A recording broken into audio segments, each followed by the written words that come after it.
తెలియజేస్తున్నాను. ఈరోజు వాక్య ధ్యానం నిమిత్తము వాక్యం కొరకు కనబడుతున్నప్పుడు దిద్దుబాటు సిద్ధబాటు అనే మాట ఒకటి నాకు వినపడింది.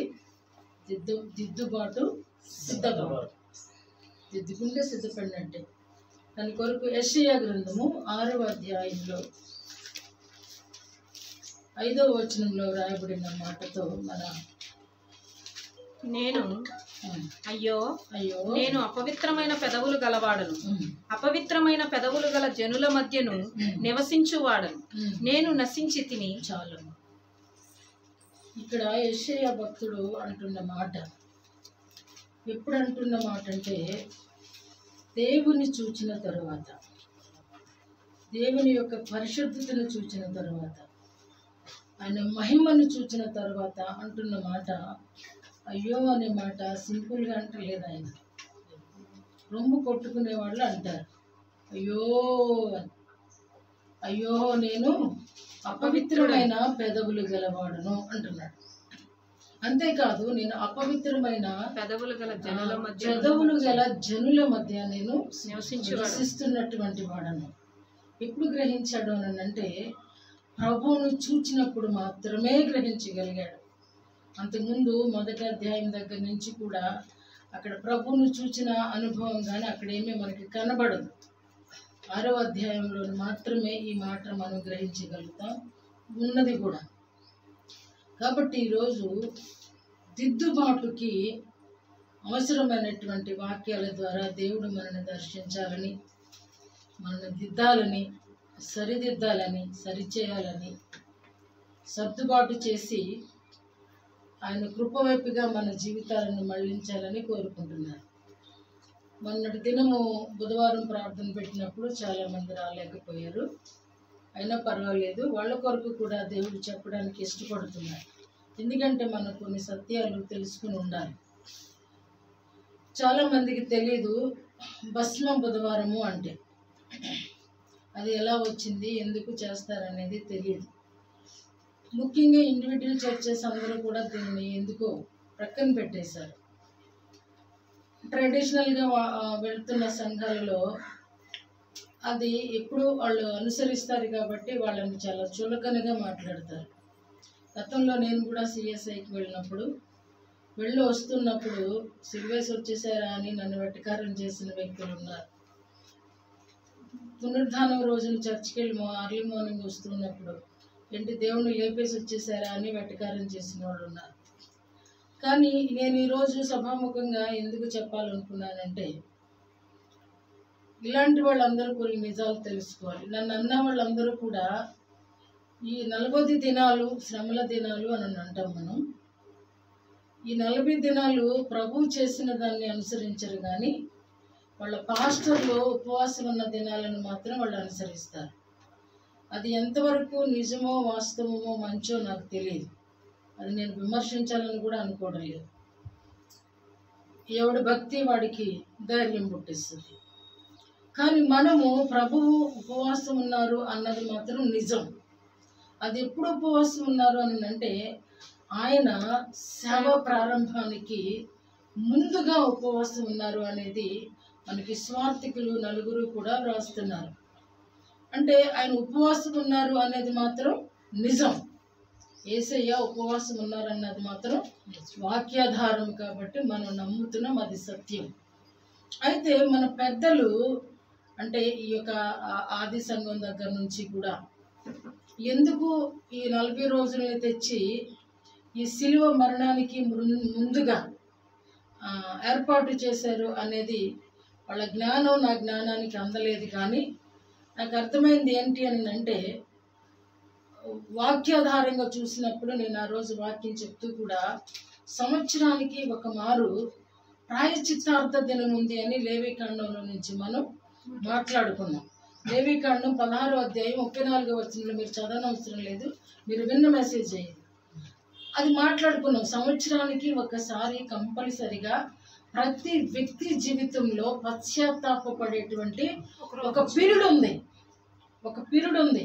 అందరికీ అన్ని పీరియడ్లు ఉన్నట్లే చదువుకునే వాళ్ళకి దైనందిన జీవితంలో మనకి కూడా ఒక రొటీన్ ఉన్నట్లే ఒక మానవ జీవితానికి, ఒక క్రైస్తవ జీవితానికి దాన్ని కాల్చి బూడిద చేసి, ఆ బూడిదను నిల్వ చేసి, ఆ వచ్చిన వాళ్ళు ఫాస్టింగ్ ఉండడానికే కానీ, లేదా వాళ్ళకి ప్రక్షాళన అవడానికే కానీ ఆ బూడిద తీసి వీళ్ళ మీద రాసి చేయటం ద్వారా ఆది సంఖ్యాకాండము 19వ అధ్యాయము 9వ వచనంలో నుండి మనం చూసాం.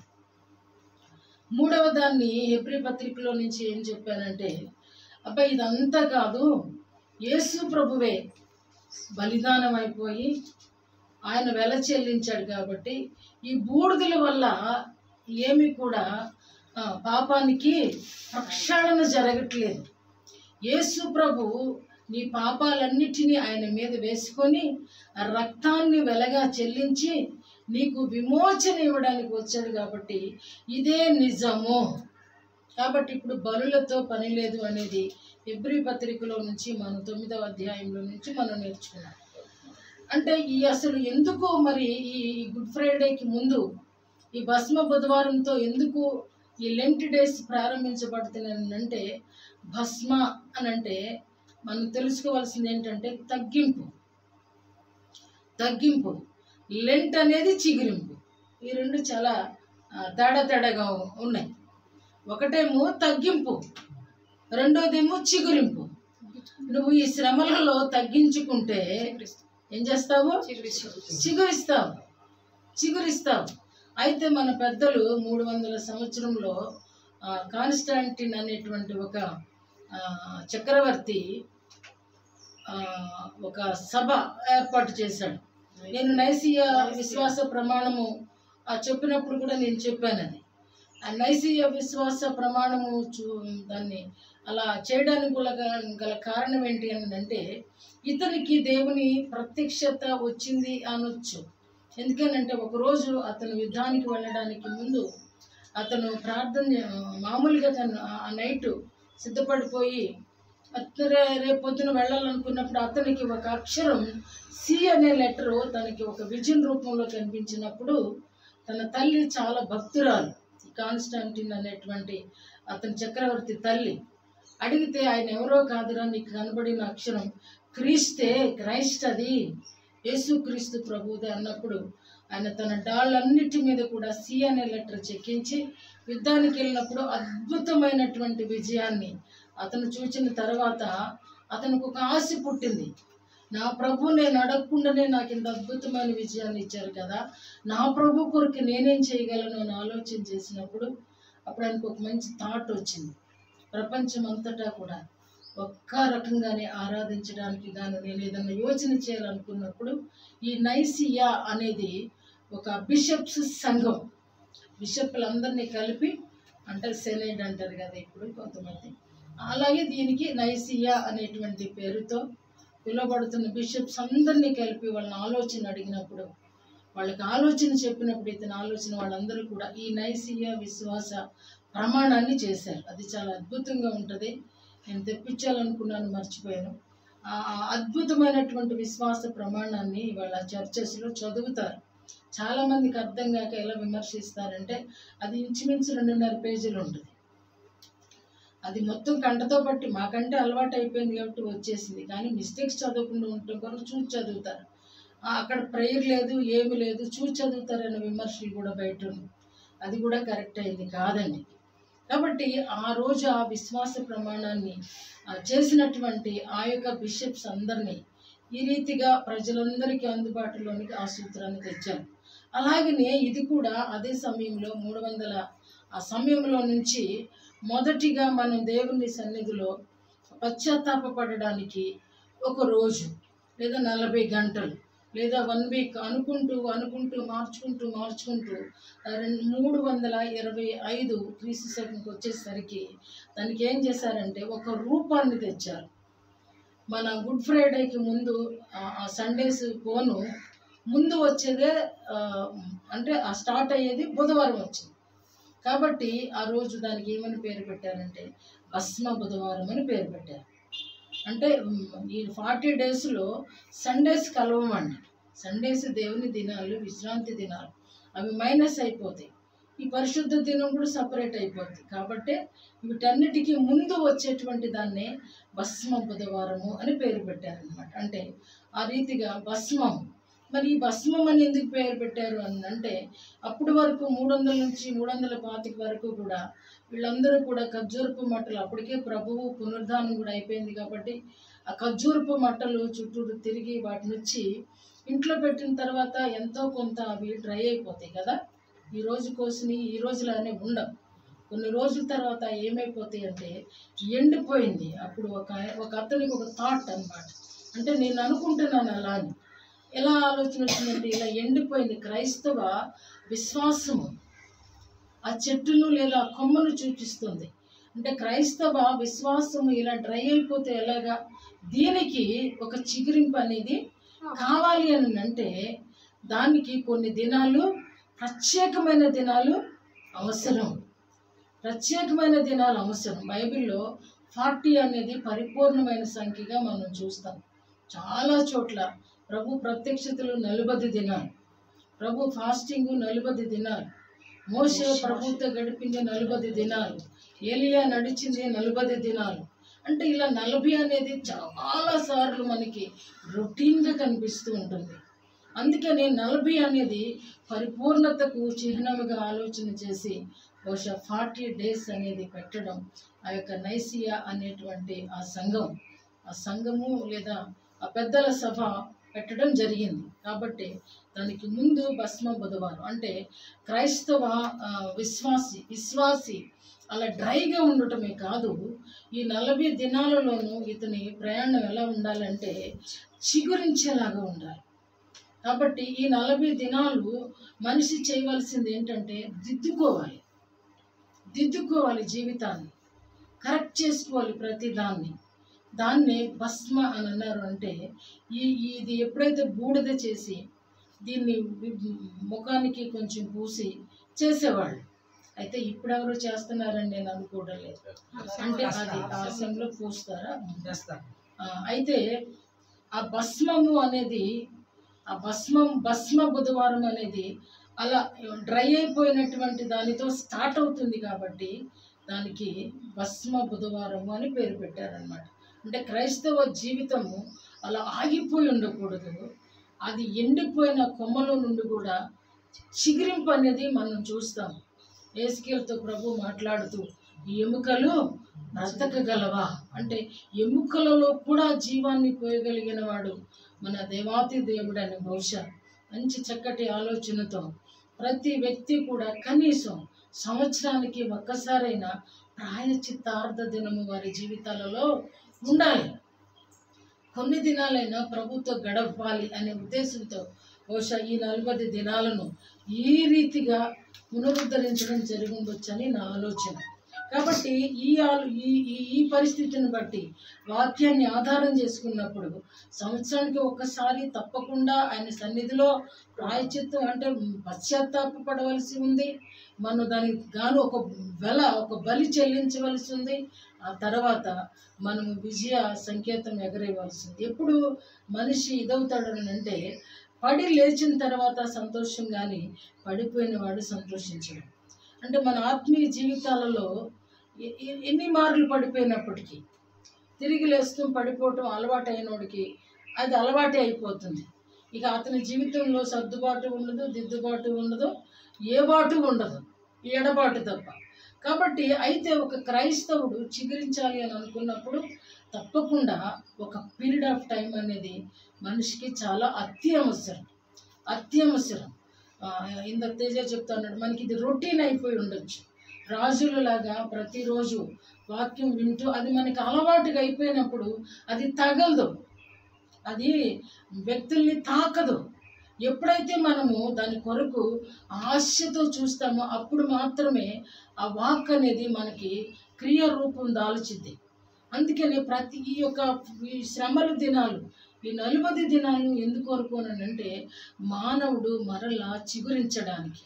ఒకవేళ ఏ పరిస్థితుల వల్ల ఒకవేళ నీకు అందుబాటు లేదా అవ్వచ్చు, ఒకవేళ నీకు ఆ సమయాన్ని నువ్వు సద్వినియోగం చేసుకోకపోవచ్చు. అయినప్పటికీ కూడా ఇది ఒక మంచి ఒక ప్రశస్తమైన సమయం ఏంటి అని అంటే, ఈ ప్రభు శిలువకు ముందు అయితే, ఈ పునరుద్ధానానికి ముందైతే, ఆయన గుడ్ ఫ్రైడే కంటే మంచి శుక్రవారానికి ముందైతే మనుషులకి కనీసం ప్రభు తలుచుకునైనా, ప్రభు శ్రమను తలుచుకునైనా, ఏమండి, శిలలకు కూడా రాళ్లకు కూడా కరిగిపోతాయంట ఆయన శిలువ జ్ఞాపకం చేసుకుంటే. అందుకొరకు బహుశా ఆయన సేవలోకి వచ్చిన దానికంటే ముఖ్యంగా ఈ యొక్క శిలువకు ముందు తెస్తే మానవులకు ఎంతో కొంత ఉపయోగార్థం జరుగుతుంది అనేది ఒకవేళ ఈ పెద్దలు మంచి ఆలోచనతో చేసుండి మనకి అంటే ఒక కష్టం తర్వాత ఒక విజయంలోకి వెళ్ళడం అనేది మనం ప్రభు ద్వారా చూస్తున్నాం కాబట్టి, అంటే ఆయన శిలువ శ్రమపడి ఆ తర్వాత 3వ రోజున గుడ్ ఫ్రైడే రోజు అందరూ చాలా సాడ్గా ఉంటాము. కానీ ఈస్టర్ రోజున కూడా లేదా పునరుద్ధాన పండుగ చేసుకునేటప్పుడు కూడా ఉసూరుమంట వస్తామా, చాలా హ్యాపీగా ఉంటాం. ఇది పగలు చేసుకుంటాం, అది మధ్యరాత్రిలోనే మొదలు పెడతాం. కారణం ఏంటి అని అంటే ప్రభు వారు లేచారు అన్నది సంతోషం. అలాగనే ఈ 40 దినాలు పశ్చాత్తాపడిన తరువాత కనీసం ఆ గుడ్ ఫ్రైడే రోజైనా మానవుడు కనీసం ఆయన శిలువ మరణ ధ్యానాన్ని చేస్తూ ఉన్నప్పుడు, అందుకని మనకి ప్రత్యేకమైన ఆరాధనలు పెట్టడం జరిగింది. ఎందుకు 7 మాటలు 7గురు చెప్పాలి అనేది నిర్ణయించారంటే, ఒకరి వాయిస్లో నుంచి కాకపోతే ఒక వాయిస్లో నుంచి అయినా హృదయం కరిగే మాటలు వస్తాయి అనే ఆలోచనతో బహుశా ఈ రీతిగా 7గురు చేత చెప్పించడం జరుగుతుందేమో. అదే క్రమాన్ని మనం కూడా పాటించడానికి ప్రభు మనకు కృప చూపించారు. కాబట్టి బూడిద బుధవారం అంటారు కొంతమంది, భస్మ బుధవారం అంటారు కొంతమంది, ఇంగ్లీష్లో యాష్ వెన్స్డే అని కూడా అంటారు. కాబట్టి అయితే ఈరోజు నేను ఆ బూడిద అనే మాట గురించి నేను చెప్పాలనుకుంటున్నాను. ఆది కాండములో నుంచి మొట్టమొదటిగా అసలు ఆ బూడిద అన్నది ఎవరో చూద్దాం. 18వ అధ్యాయము, ఆది కాండము 18వ అధ్యాయము 27వ వచనం తీసిన త్వరగా చదవచ్చు. అందుకు అబ్రహాము నేను ప్రభువుతో మాట్లాడ తెగించుచున్నాను. చాలు, ఏమంటున్నాడండి అబ్రహాం గారు? అంతకుముందు చాలా సార్లు అబ్రహాం గారు ప్రభుతో మాట్లాడడాన్ని మనం గమనిస్తున్నాం. 12వ అధ్యాయం ప్రారంభిస్తే అసలు ఆయన పిలుపులోనే ఉంటుంది. అన్నీ విడిచిపెట్టి రమ్మన్నప్పుడే ఏమీ తీసుకోకుండా వచ్చినటువంటి గొప్ప మహాభక్తుడుగా అబ్రహాం మనకు కనిపిస్తాడు. ఇక్కడికి వచ్చేసరికి అబ్రహాముగా మార్చబడిన తరువాత ఇక్కడ అంటున్నాడు ఆయన, నేను ఏమి చెప్పుదును, చదవండి. అందుకు అబ్రహాము ఇదిగో బూడిదయునైన నేను ప్రభువుతో మాట్లాడడం తెగించుచున్నాను. ఎంత తగ్గించుకుంటున్నాడండి అబ్రహాము. వయసు చిన్నపిల్లడా, నేనే పాటలు ఉన్నాయి అంటానికి. ఏమండి, అబ్రహాము దగ్గర భోజనం కూడా చేశారండి దేవదూతలు. ఇంకెక్కడా మనకు కనిపించదు. భోజనం చేసి వెళ్ళినటువంటి ఘనత పొందినటువంటి భక్తుడు, ప్రిపేర్ చేసే వరకు వెయిట్ చేశారండి. అటువంటి భక్తుడు అసలు అడుగు పెడితే చాలు అదంతా నీదే అన్నటువంటి భక్తుడు అంటున్నాడు, ప్రభువుతో నేను తన తమ్ముని గురించి విన్నవించుకుంటున్నాడు. లోతును కూర్చిన విన్నపం చేస్తూ ప్రభువుతో నేనేమి మాట్లాడగలను, నేను బూడిద వంటి వాడను. ఏమండి, అసలు ధూళేమను, మట్టేనా? మట్టే కాదంటారా? మట్టే, కానీ నేను బూడిదను కూడా అంటున్నాడండి. బూడిద దానికి ఉపయోగం అండి, ఎత్తి పెంటపూరులో పడేస్తారు పల్లెటూరులో. కానీ ఎంత తగ్గించుకుంటున్నాడండి అంటే భస్మ అంటే తగ్గింపుకు సూచన అనేది మనం ఇక్కడ స్పష్టంగా అర్థం చేసుకోవాలి. ఎంత తగ్గించుకున్నాడంటే నేల మట్టము వరకు దిగిపోయాడండి అబ్రహాం. నేరుగా మాట్లాడుతూ ఉంటే ప్రభు వచ్చే వేళ కూడా ఆయనకి తెలుసండి. ఎండవేళ మమ్రే చక్కగా అక్కడ కూర్చుండి ఎంత దేవుడు వస్తాడని తెలుసుకొని వెయిట్ చేసేటువంటి భక్తుడు మన ప్రభుతో అంటున్న మాట, నేను ఏ పాటి వాడనయ్యా, నేను బూడిదను ధూళి వంటి వాడను. కాబట్టి ఎందుకు దీనికి భస్మ అని పేరు పెట్టారంటే తగ్గింపు ఎంతవరకు అంటే నేల మట్టము వరకు తగ్గించుకోవాలి, నేల మట్టం వరకు. రెండవది యోన, నాకు భలే ఇష్టం ఇది, అసలు ఎన్నిసార్లు చదివినా చదువుద్ది అవుతుంది. ఫేవరెట్ గ్రంథం అనమాట యోనా గ్రంథము. 3వ అధ్యాయము.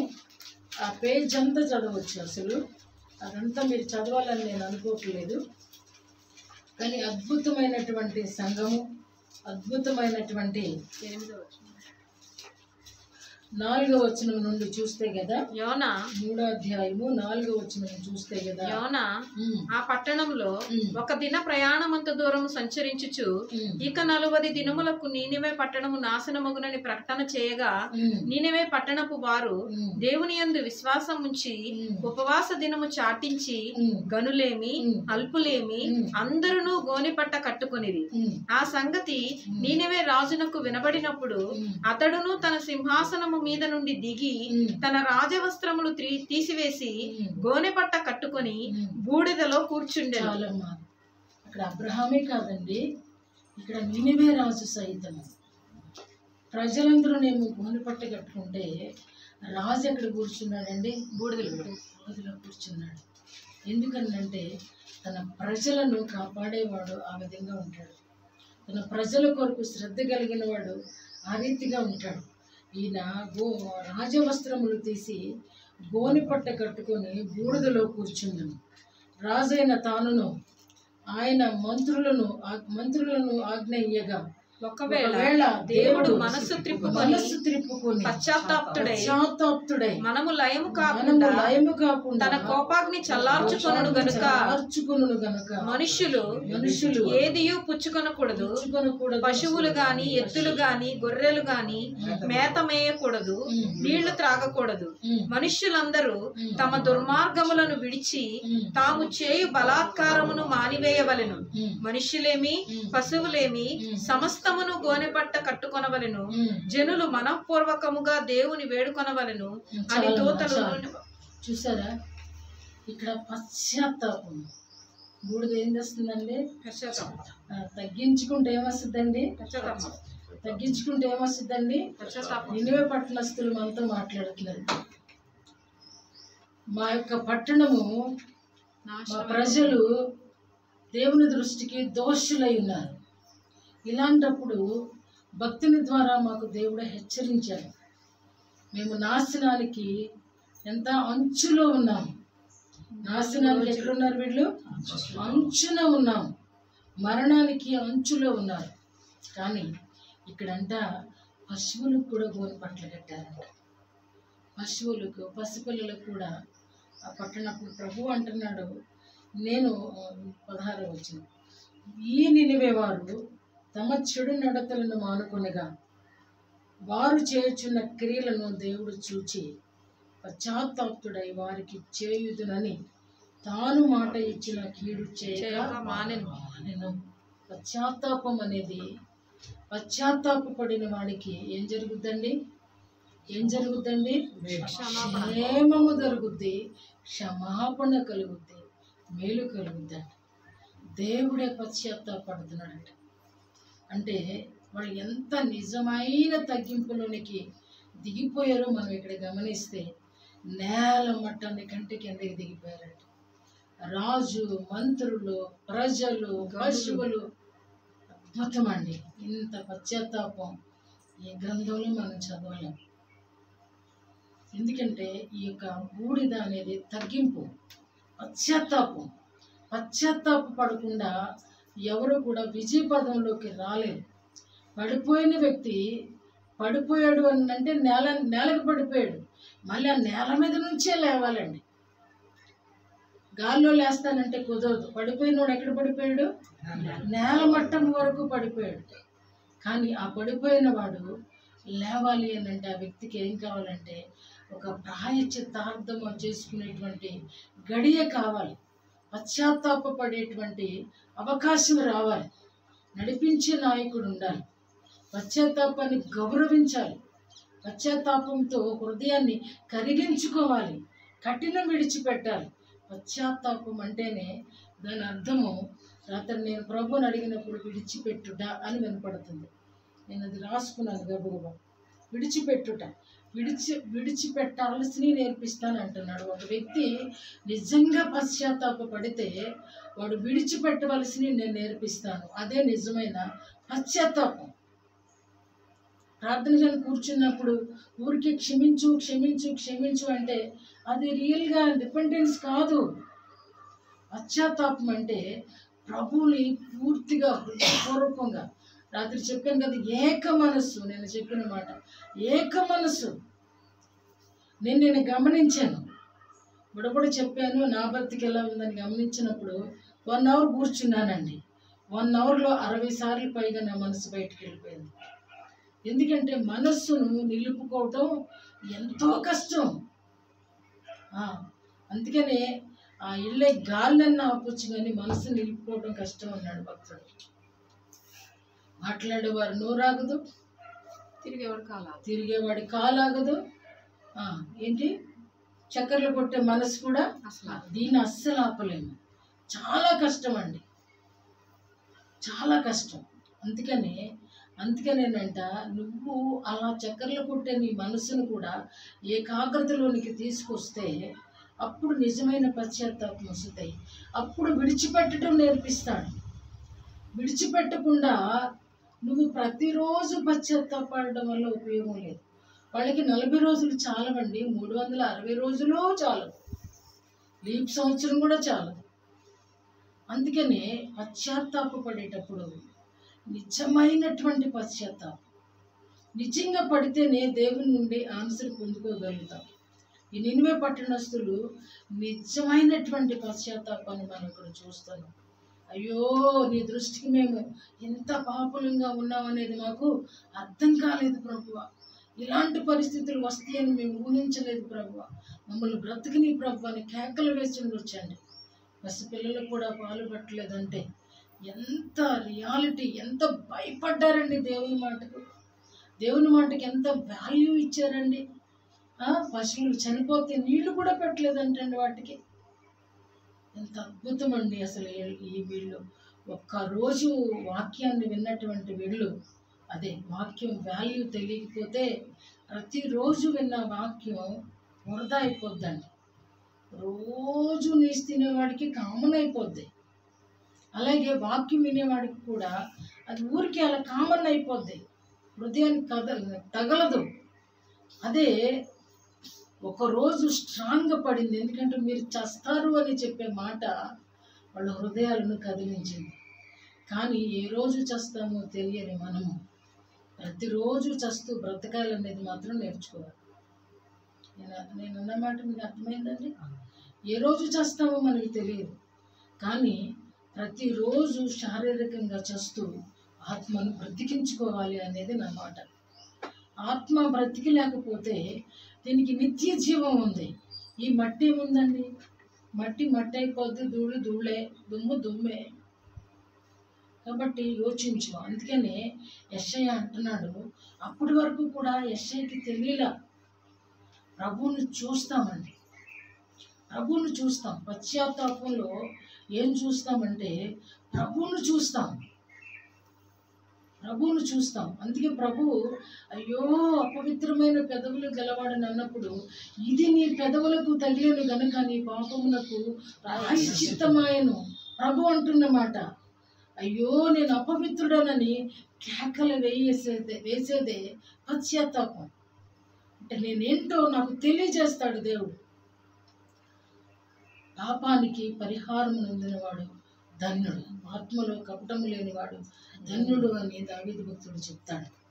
అందుకని మనం పశ్చాత్తాపడాలండి, నిజమైన పశ్చాత్తాపం. అందుకనే దాన్ని బూడిద దినమని పెట్టారు. అందుకే యెషయా అంటాడు, బూడిద దినములు తీసి ఉదండ దినములు ఇస్తాడట. బూడిద అనే మాట 35 మార్లు రాయబడింది. బూడిద దినాలలో మనం ఉన్నాం.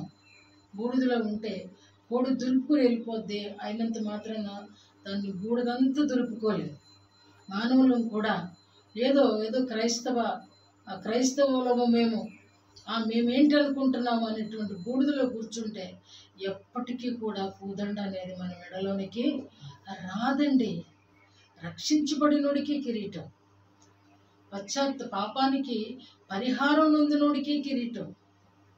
కాబట్టి ఈ యొక్క నినివే పట్టణస్థులు నిజంగా ఎంత మంచి ప్రజలు అని అంటే ప్రభు హృదయాన్ని త్రిప్పివేశారండి. నిజమైన పశ్చాత్తాపం దేవుని మనస్సును నీ వైపుకు త్రిప్పేసుకుంటుందండి. దేవుని మనస్సు మన మనస్సుకు వచ్చేస్తుందండి. ఎంత ఎంత దేవుడు కఠినుడునైనా పశ్చాత్తాపం అనేది ప్రక్షాళన చేస్తుందండి. కాబట్టి నిజమైన పశ్చాత్తాపం వరకు మనం ఆశించాలి. యోబు గురించి మొన్న చెప్పాను. యోబు కూడా ఏమంటున్నాడు, అప్పటి వరకు చాలా నీతిపరుడని, చాలా మంచివాడని, ఉదయాన్నే లేచి బలులర్పించేవాడని, ఉదయాన్నే లేచి దేవునికి లేవడంగానే అరుణోదయాన్ని ఆయన అద్భుతాలు జరిగించేస్తానని అనుకునేవాడు. కానీ ప్రభు దర్శించిన తర్వాత అసహించుకొని అసహ్యం పుడుతుందండి. చూసారా ఆ మాట? నువ్వు తీసుకుంటారా ఆ మాట? ఆ మాట నువ్వు తీసుకోగలవా? నన్ను నేను అసహించుకుంటా.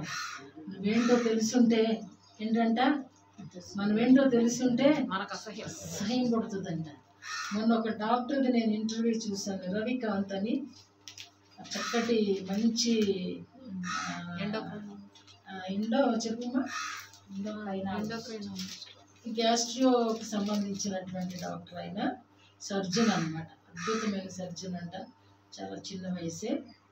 ఎంత చక్కటి ఇంటర్వ్యూ అంటే అతనిది.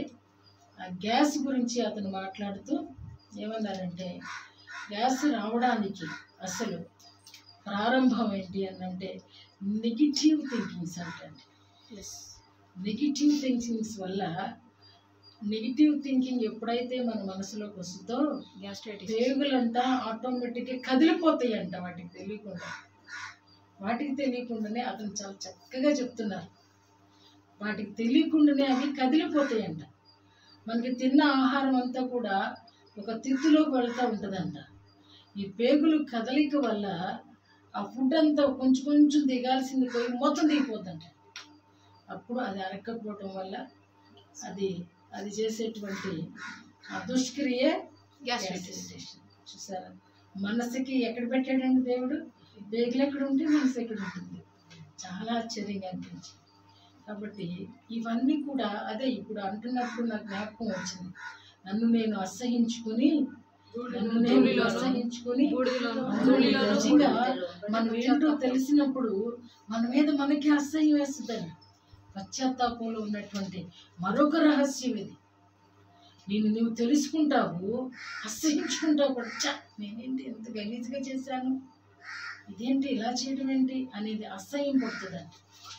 నువ్వు ప్రేమించుకుంటున్నావు అని అంటే, నీ మీద నీకు అసహ్యం, నా మీద నాకు అసహ్యం రావట్లేదంటే నిజమైన పశ్చాత్తాపానికి మన దగ్గర ఎక్కడ కూడా చోటు లేదు. గ్రహించు. దిద్దుకోవడానికి పరితపించాలి. మనిషి జీవితాన్ని దిద్దుకోవటం చాలా చాలా చాలా ఇంపార్టెంట్. క్రైస్తవుడు ప్రతిరోజు దిద్దుకోవాలి. మానవుడు ఉపవాసం ఉన్నప్పుడే చాలామంది పెడతా ఉంటారు. ఉపవాసం ఉన్నప్పుడు అలా చేయొచ్చా, ఇలా చేయొచ్చా, అలా ఉండొచ్చా, ఇది ఒక పెద్ద మెసేజ్ అన్నమాట. ఉపవాసం ఉన్నప్పుడు ఏమి చెయ్యాలో అనేది స్పష్టంగా బైబిల్లో ఉంది. నువ్వు తినొచ్చా, ఉండొచ్చా, రావచ్చా, ఇవన్నీ అవసరం లేదు. అది మనమేమిటో అనేది తెలుసుకోవడం చాలా కష్టం. అందుకనే వాక్యాన్ని అర్థము అన్నారు. అర్థం దగ్గరికి వస్తేనే సహజమైనటువంటి ముఖాన్ని చూడగలుగుతాం. అర్థం కూడా భూతార్థమై ఉంటే నిన్ను డబల్ చూపిస్తుంది. నీ మంచితనం నీకంటే ఎక్కువ కనబడుతుంది కాబట్టి గ్రహించలే. నిజమైన అర్థం ఏది అని అంటే మనం చూసుకునే మిర్రర్ కాదంటే దేవుని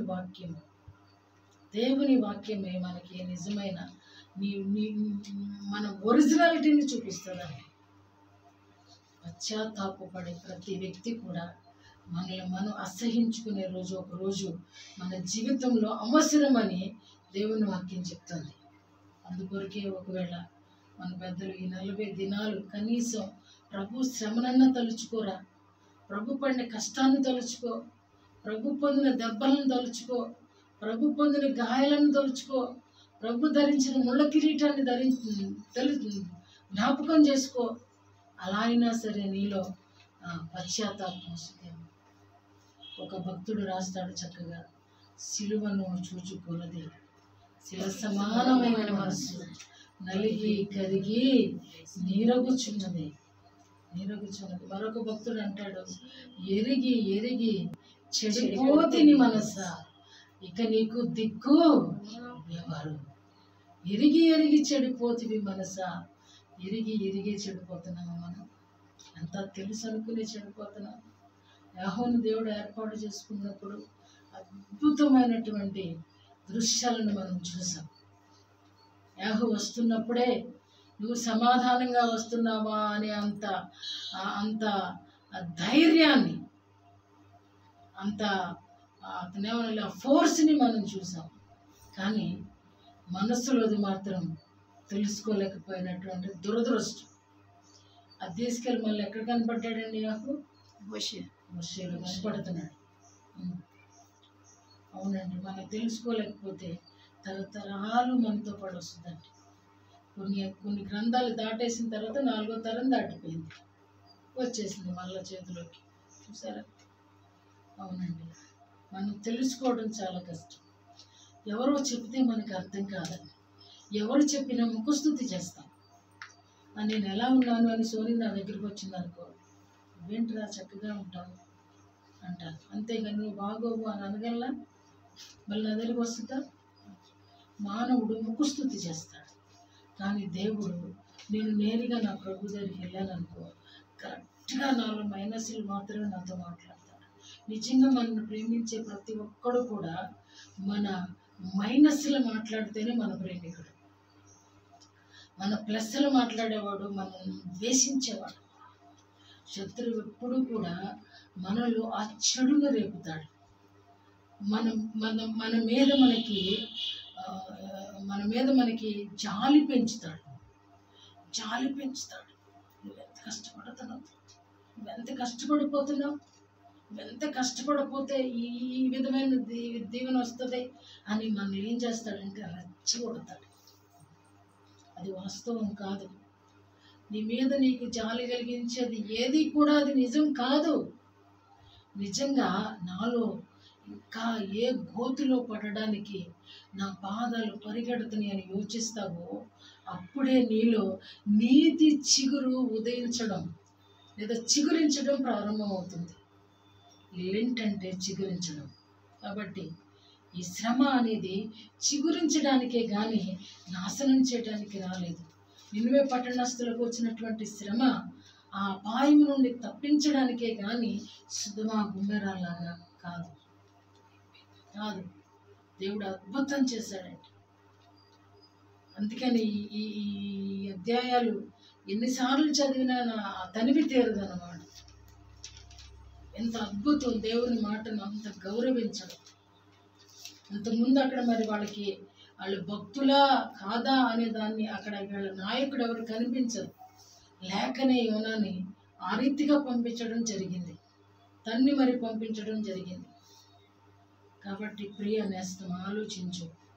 ప్రభు మనకిస్తున్నటువంటి ఒక పీరియడ్ ఆఫ్ టైం, అది ఆ సమ్ టైం అనేది అది అంతే అవ్వచ్చు. ఆయన అనుగ్రహం ఉంటే పెంచవచ్చు లేదా తగ్గించవచ్చు. కానీ మన సమయము, మన పీరియడ్స్ ఏమో మనకి తెలియదు. మన సమయం ఎప్పుడో మనకి తెలియదు. దుర్మరణాలు వింటున్నాం. ఆ ఇంటర్వ్యూ మీరు ఎవరైనా చూడండి. ఎందుకంటే చిన్ని పిల్లలకు కూడా అసలు ఊహించిన వ్యాధులు వస్తున్నాయంటే, చంటి పిల్లలకు కూడా ఎంత బాధ్యత కలిగి ఉండాలో అది నేను ఎప్పుడు పెద్దగా పట్టించుకోను. కానీ ఆ రోజు నేను ఎందుకో వినాలనిపించింది. చిన్న పిల్లలకు కూడా చంటి బిడ్డలు ఎదుగుతూ ఉన్నారు. చాలా పశ్చాత్తాపడ్డాను ఆ వీడియో విన్న తర్వాత. అయ్యో ఎన్ని తరాలది వాళ్ళ ఊళ్ళో పడడం వల్ల ఆ పిల్లలు ఆ రీతిగా పనిష్మెంట్కి, ఆ చంటి బిడ్డలు వాళ్ళకి లోకం తెలియదు, పాపం తెలియదు, కానీ శిక్ష అనుభవిస్తున్నారని అంటే ఎవరికని చెప్తామండి? ఎవరి పేరు చెప్తాం? మన పేరే ఒక చంటి బిడ్డ శిక్ష అనుభవిస్తుందంటే తల్లిదండ్రులు, వాళ్ళ తల్లిదండ్రులు ఎవరిదే రాదండి. ఆయన ఎవ్వరికి కూడా హృదయపూర్వకంగా శిక్షించే దేవుడు కాదట. ఆయన ఎవరిని కూడా హృదయపూర్వకంగా వీళ్ళు నాశనం అవ్వాలని దేవుడు కోరుకోడు. నశించిన వారిని రక్షించుటకు దేవుని కుమారుడు వచ్చాడు. నశించిపోయేటువంటి మనల్ని రక్షించడానికి ఆయన మహిమని విడిచి వచ్చాడు, ఘనతని విడిచి వచ్చాడు, తండ్రిని విడిచి వచ్చాడు. అలాంటిది ఈరోజు ఇంకా మన జీవితాల్లోనికి పశ్చాత్తాపం అనేది అప్లై కాకపోతే, ఆ పీరియడ్ ఇవ్వకపోతే చాలాసార్లు ఏడుస్తామండి, చాలాసార్లు ఏడుస్తాం. కానీ ఆ ఏడుపుకి ప్రతిఫలం పొందేమా లేదా అనేది మాత్రం పరీక్షించుకో, యోచించు, ఒకసారి యోచించు, జ్ఞాపకం తెచ్చుకో నీ ప్రార్థనని. చాలాసార్లు పశ్చాత్తాపడతాం, చాలాసార్లు ప్రభువా కనికరించు అని అంటాం. కనికరించు వరకే అంటాం, కానీ ఎంతవరకు నా యొక్క పశ్చాత్తాపానికి దేవుడు విలువ ఇచ్చాడు, ఆ రిజల్ట్ ఎంతవరకు అనేది ఎప్పుడన్నా గమనిస్తావా? గమనించే నేను ఒకరు చేయొద్దండి, నిజంగా సీరియస్గా అడుగుతున్నాను. నేను పశ్చాత్తాపడతాం మనందరి జీవితాల్లో. ప్రభువా నేను అలాగా, నేను ఇలాగా, మనం గ్రహించిన వాటిని బట్టి పశ్చాత్తాపడతాం, వాస్తవమే. కానీ పశ్చాత్తాపడిన దానికి రిజల్ట్ నినివే పట్టణస్థులు చూస్తున్నారు. పశ్చాత్తాపడిన దానికి రిజల్ట్ యెషయా చూశాడు. పశ్చాత్తాపడిన దానికి రిజల్ట్ అబ్రహాం చూశాడు. ఎందుకంటే తన తమ్ముడు తప్పించుకుంటాడు, మాట ఇచ్చాడు, ఒక్కడున్నా కాపాడుతానని. ఇవ్వలేదా దేవుడు తనతో? కనుకనే ఈరోజు వీళ్ళందరికీ కూడా రిజల్ట్ తీసుకున్నటువంటి వారు మనతో మాట్లాడుతున్నారు. ఏమనంటే, నువ్వు కూడా పశ్చాత్తాపడుతున్నావు, ఎంతవరకు రిజల్ట్ తీసుకున్నావు? 10%, 20%, 60%? యోచించు, ఇది రైట్ టైం. అందుకనే దీన్ని 40 రోజులకి తెచ్చా. గుడ్ ఫ్రైడే వరకు ఉంచుకోవద్దు దయచేసి. గుడ్ ఫ్రైడే అది మన ప్రభువు మన కొరకు బలి చేయబడిన దినం, అది మనం ఆనందించే దినము, ప్రభువులో ప్రభువుని గణపరిచే దినము, ప్రభువుని కొనియాడే దినం. అది నా కొరకు, నా పక్షంగా నేను చావవలసిన స్థానంలో ప్రభువారు చనిపోవడం అనేది ఎంత అద్భుతమైన డే. మన జీవితాలకి ఒక మంచి శుభదినం ఉంది అని అంటే అది గుడ్ ఫ్రైడే అని నేను అంటాను. నా పుట్టినరోజు నాకు ఇష్టం ఉండదు, యోగులాగా నేను తిట్టుకుంటాను. ఒక్కొక్కసారి అనిపిస్తుంది గుడ్ ఫ్రైడే నాడు పుట్టుంటే ఎంత బాగుండు, కానీ గుడ్ ఫ్రైడే ప్రతి సంవత్సరం మారిపోతుంది. ఆలోచన చేయ. ప్రభు అడుగుతున్నాడు, నీ పశ్చాత్తాపం కరెక్టే. నువ్వు చిగురించాలి అని అంటే పశ్చాత్తాపం అనేది పునాది కరెక్టే, కానీ ఎంతవరకు నీకు రిజల్ట్ వస్తుందా? రిజల్ట్ అనుభవిస్తున్నావా అనేది యోచించు. యోబు అంటున్నాడు, ప్రభువుని చూసిన తర్వాత, ప్రభువా ఇప్పటి వరకు నీ మాట శబ్దమే నేను విన్నానయ్యా, కానీ నిన్ను చూచిన తర్వాత సిగ్గుపడిపోతున్నానయ్యా. నిన్ను చూచిన తర్వాత, నీ పరిశుద్ధతను చూసిన తర్వాత, నీ ముఖారవిందాన్ని చూసిన తర్వాత, నీ మహిమతో కూడిన ముఖాన్ని చూసిన తర్వాత నేను అవమానపడిపోతున్నాను. నేనేంటో తెలుసుకున్నానయ్యా. ఇంకేముంది, నేను ఎక్కడికి పోవాలో అక్కడికే, ఆ దుమ్ములోకి ధూళిలోనికి పోయి పశ్చాత్తాపడతానయ్యా. అవునండి, పశ్చాత్తాపడిన తర్వాత యోబుని గురించి రాయబడుతున్న మాట, అతడు తన మొదటి స్థితిని పొందాలి. మొదటి స్థితి కంటే అధికంగా. చూసారా? అవునండి, ఈ స్థితి దేవుడు మన నుండి కోరుకోవటం లేదు, మనల్ని ఉన్నత స్థితి చూస్తున్నాడు. అబ్రాహాముని పిలిచాడు, అబ్రహాముగా మార్చాడు. అబ్రహాముకి అర్థము విశ్వాసులకు తండ్రి. అది చూస్తాడండి మనల్ని. ప్రస్తుతం ఉన్న బూడిదలో నుంచి ప్రభు చూడట్లేదు, బూడిదలో నుంచి బయటకు వచ్చేదాన్ని ప్రభు చూడబోతున్నాడు. బూడిదలో ఉన్నప్పుడు నువ్వు ప్రభువుని చూస్తావు, బూడిదలో నుంచి బయటకు వచ్చిన తర్వాత ప్రభు నిన్ను చూస్తాడు. పాపంలో ఉన్నంత కాలము కూడా దేవుడు ఏడుస్తూనే ఉంటాడు. నువ్వు పాపం నుంచి ఎప్పుడు బయటకు వస్తావో, యెషయా ఏమంటున్నాడంటే తర్వాత, ప్రవక్త అబ్రహాముని ఏమంటున్నాడండి దేవుడు? అతడు ప్రవక్త, నీ కొరకు ప్రార్థన చేస్తాడు. అబ్రహాముని పిలిచినప్పుడు అబ్రహాము మొత్తం వదిలేసిరా అన్నాడు. ఆశీర్వదించినప్పుడు నువ్వు సమస్త జనాలకి ఆశీర్వాదం అన్నాడు. పిలుపుకి వచ్చేసరికి శత్రువుకి ఏమంటున్నాడు? అరే అతడు ప్రవక్త, నీ కొరకు ప్రార్థన చేస్తాడు. చూసారా? ఎవరిని చూశాడండి దేవుడు? అబ్రాహాముని చూశాడా? అబ్రాహాములో ఉన్న ప్రవక్తను చూశాడా అంటే ప్రవక్తని చూస్తాడండి. అబ్రాహాముని ప్రవక్తను చేసిన దేవుడు, ఏమంటే యెషయాని ప్రవక్తను చేసిన దేవుడు, నీ మీద ఎక్స్పెక్టేషన్స్ ఉండవా? నీ కన్న తండ్రి కాదా? నీ కన్న తండ్రి కాదా అని నీ కోసం చూడట్లేదా? ఏమండి ఆశలు ఉండవా? 2 ఉన్నా, 4 ఉన్నా, 3 ఉన్నా ఎంత ఆశ ఉంటుందండి? ఆ బిడ్డలందరూ కలెక్టర్. మొన్న ఒక న్యూస్ చదివా, ఇంట్లో 3 పిల్లలు ఉన్నారంట, 2 మగ పిల్లలు, 1 ఆడపిల్ల, 3 కలెక్టర్ లేరంట. ఎంత అద్భుతం అండి! ఎంత అద్భుతం అండి! అదే అద్భుతం అనుకుంటే అంతకంటే అద్భుతం దేవుని సేవకునిగా ఉండడం, దేవుని మాట వినడం, దేవుని కలిగి ఉండడం, దేవునిలా మారడం. ఇంతకంటే అద్భుతం కాదండి. కలెక్టర్ కంటే అద్భుతం అండి, ముఖ్యమంత్రి కంటే అద్భుతం అండి, ప్రధానమంత్రి కంటే కూడా అద్భుతం. ప్రధానమంత్రి కూడా వెళ్ళి మొన్న పోపు గారికి నమస్కారం చేస్తున్నాడు. ఎవరెక్కువ? దేవుని సేవకుడే ఎక్కువ. దేవుని సేవకునికి, దేవుని పిల్లలకి దేవుడు అంత గౌరవాన్ని ఇచ్చాడండి. అందుకని వీళ్ళందరూ అంటున్నారు, ప్రభువా ప్రభువా నేను దుమ్మును ధూళినయ్యా అనగలవా? అనగలవా? అను అంటే మంచిది. అన్న రోజుని నిజమైన పశ్చాత్తాపం నిజముగా ప్రారంభించబడుతుంది హృదయంలో. ఇప్పటి వరకు ప్రభా ఎవరి విషయంలో ఎంత నేను కఠినంగా ఉన్నాను, నా ఎముకలు పాడు చేసుకున్నా, నా నరాలు పాడు చేసుకున్నా, నా మెండరాలు పాడు చేసుకున్నా, నా చేతులు అన్నీ పాడైపోయినాయి అయ్యా. ఇప్పటికి కూడా నేను పశ్చాత్తాపడకపోతే నేను నిజంగా ధూళిలాగానే ఆ నరకంలోకి వెళ్ళిపోతాను. ఈ ధూళి నుంచి నేను పైకి రావాలనుకుంటున్నాను ప్రభు. నాకు నా చెయ్యి పట్టుకోమని అడగాలండి. ప్రభు అంటున్నాడు, ఆ యొక్క బూడిదకు బదులు పూదండని ఇస్తానంటున్నాడు. పూదండని ఇస్తానంటున్నాడు. పూదండలో ఉంటావా? కావాలని కోరుకుంటావా? లేదు ఆ బూడిద దినాలు చాలనుకుంటావా? ఆలోచన చేయి. ఎండిన చెట్టు క్రైస్తవ జీవితం అయితే దాన్ని చిగురించడం అనేది శ్రమల కాలం.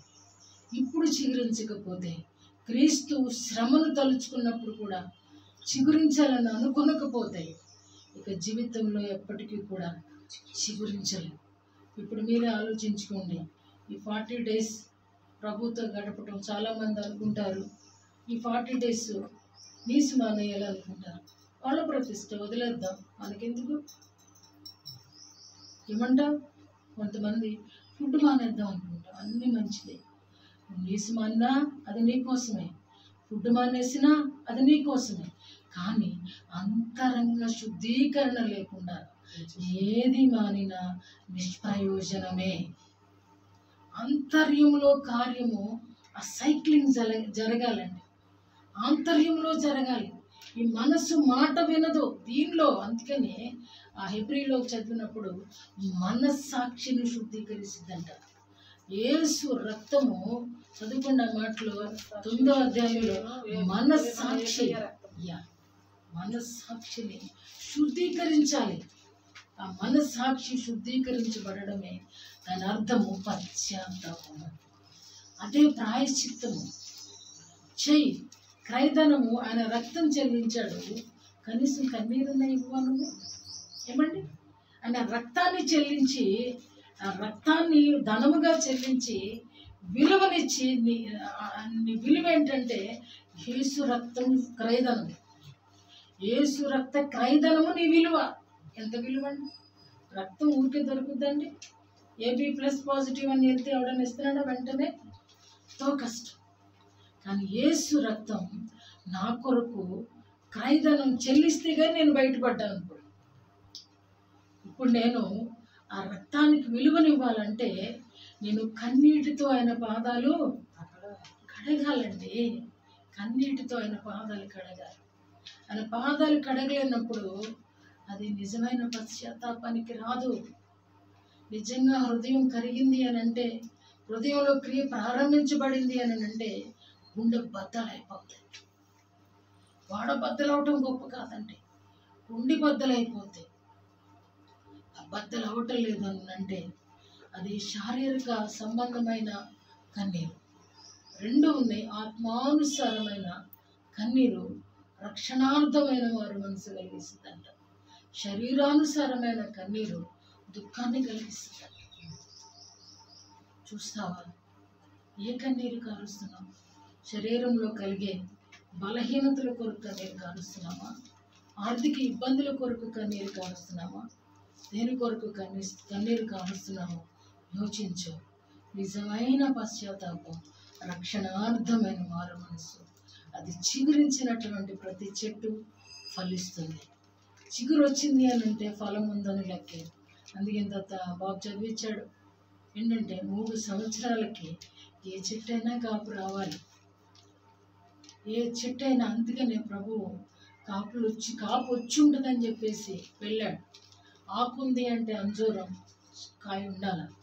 అది రోడ్డు ప్రక్కన ఉంది కాబట్టి దాన్ని చర్య తీసుకునేవాళ్ళు లేరు. ఇది తోటలో ఉంది కాబట్టి దీని కొరకు కనీసం ఒక కాపరిగా, ఒక తోటమాలిగా బ్రతిమలాడుతున్నాడు. ఆ తోటమాలి యేసుప్రభు. ఆ తోటమాలి యేసుప్రభు. ఒకవేళ ఆయన మన కొరకు కూడా ప్రతి దినము ఆ రీతిగా కన్నీరు కార్చకపోతే బ్రతకమేమో ఎప్పుడన్నా యోచిస్తున్నావా? బ్రతకమేమో మనకి లేదేమో.